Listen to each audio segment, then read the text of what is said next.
wine sommelier Beverly Crandon, and welcome to the Wine Down, where we talk about all things wine and make it really approachable. And today we've got a fun one. We're going to go through 6 wine myths that you really need to know the truth about. So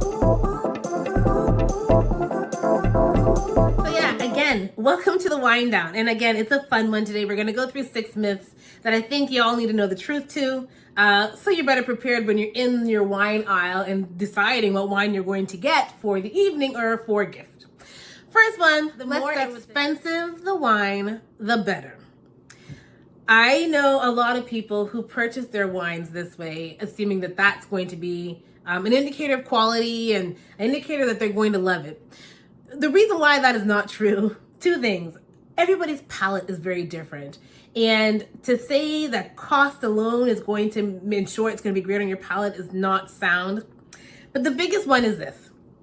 Like any commodity, a lot of things go into the price of that bottle. So let's take a look at 2 of the biggest for me. The one is land and purchasing land. So whatever my fixed costs are as a producer, I am going to have to put that back in the bottle so I can make a profit.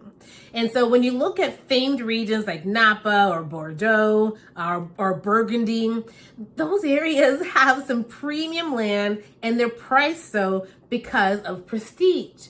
But when we look at prestige though, in some regions it could be one producer or a handful of producers who create beauty in the bottle, vintage after vintage, and they bring that prestige to the area. It doesn't mean that their neighbor who's 3 miles down the road is producing wines with the same care and elegance that the prestige producer is. But it doesn't matter. 3 miles down the road, that land is as expensive as the premium prestige producer.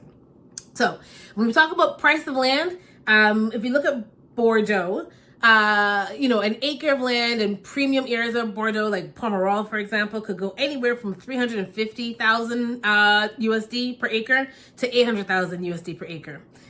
Go south, go to New World region, Chile, you can buy land for like $20,000 per acre. So you see the difference in price. And so again, my cost as a producer, I've got to put it in the cost of that bottle so I can make my money back.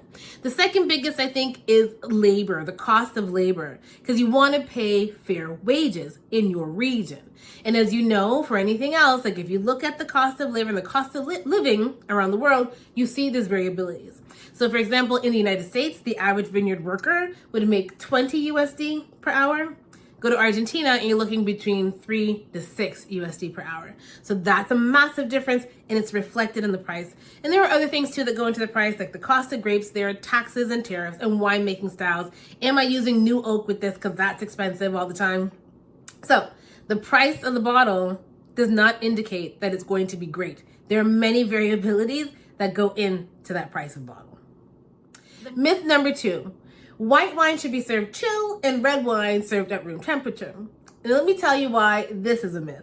So, yes, your white wine does show up best with a chill on it, but think fridge chill, not freezer chill.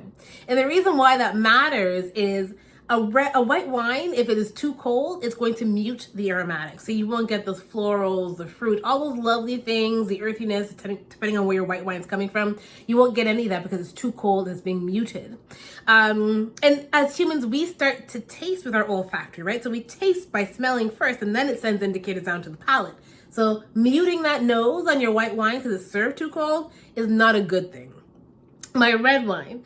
Now, when that adage of, your red wine should be served at room temperature was a thing, that was when we didn't have all the insulation we have in our homes now. Think castle temperature. That was the room temperature. Our homes are way too warm and cozy. So you can't serve it at room temperature. And it irks me to no end when I go into a restaurant and I see their red wines on shelves with lights on them and they're close to the kitchen. No. You want to give your red wines at a certain temperature, depending on the red wine style. So if I've got a medium, a light-bodied red wine, I'm going with something like 14 to 16 degrees Celsius. If I've got a full-bodied red wine, I'm going with something between 15 to 18 degrees Celsius. And that 15 degrees Celsius on that full red wine is great, especially if that wine has a lot of alcohol in it. With a bit of a chill, you temper the alcohol, and then you let some of the other characteristics of that wine show up.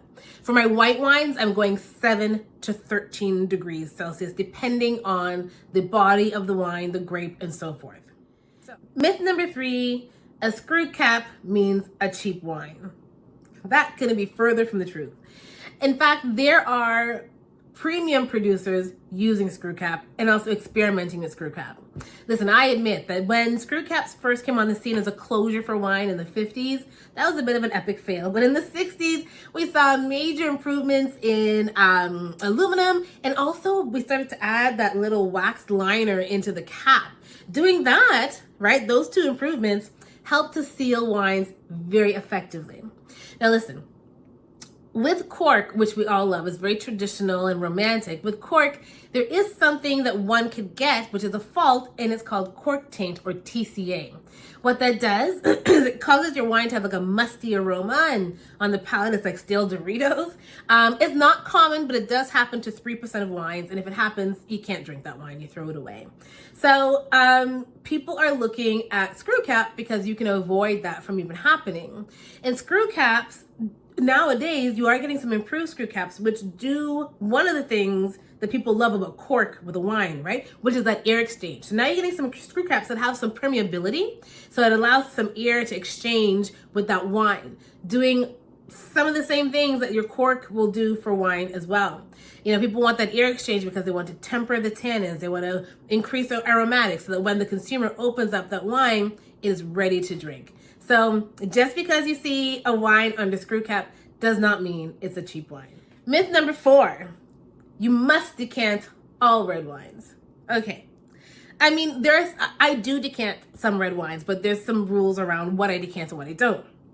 I will decant a big, bold red wine if I want some of the tannins to be tempered. I want that air exchange.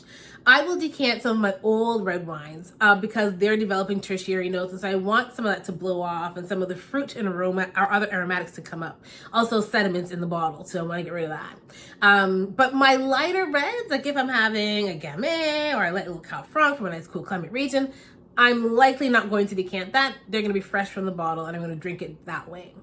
You can also decant white wines. So some of the same reasons I gave you for my decanting of red wines applies to white wines. I served an old 2006 Riesling the other day, and that definitely needed to be decanted. And the reason why I decant my old white wines is because, again, those tertiary notes. I want to give the wine a minute to show whatever fruit it's got remaining. And so I will decant it to blow off some of the tertiary, take that back. And then I also will decant a white wine because of sediment. And I want you to not have sediments in your glass. Myth number 5, red wine and or the sulfites in it gives me headaches. Now, this may be how you personally feel, or you've heard friends say that to you before. I want to say yes, there are people in the world who have a sulfur allergy, but that is extremely rare. On the topic of sulfites, I will also say like your condiments, like ketchup, mustard, dried fruit juice, pickles, those things have just as much, if not more, sulfites than wine does.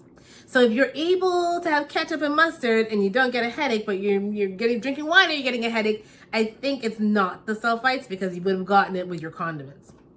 Now, there could be another element of red wine that's causing that. People like to point to histamines in red wine causing headaches.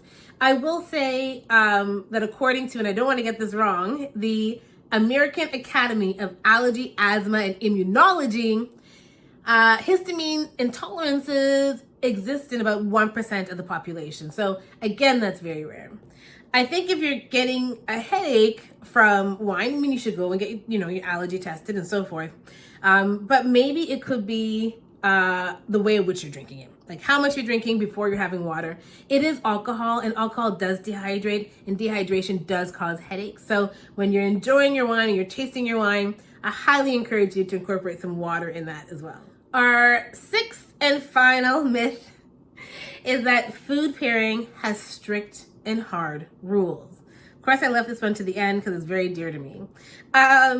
Listen, when these rules around, white wine with fish, red wine with meat, when these rules were made about what wines compare with what cuisines and what dishes, these texts and books and journals were written by wine experts who generally came from the same culture and looked the same. And so naturally they would write about what they know about, which only makes sense. No one really tried to explore other cuisines to find out if, that Riesling would pair great with, that much of paneer dish over there in Southeast Asia. But now you're getting more diverse palates in the wine world, and they are, of course, pairing the wines they love with the food they love. That's one of our sayings. And they're finding new amazing pairings. Listen, food and wine pairing is definitely a thing, but it's based on science. It's molecules and molecules. It is not so much cuisine or dish or culture can be paired with wine. It is molecules and molecules. So the rules that, are well publicized and talked about are not hard and fast and likely need some amending. So there you have it. I'm sommelier Beverly Crandon, and today on the Wine Down, we talked about 6 wine myths, which I thought were pretty cool and fun to go through. Listen, if you've got a myth or a wine point that you want to find out if it's truth, fact, or fiction, drop me a line, put a comment down here, and I'm happy to dig into that. I like to go down rabbit holes.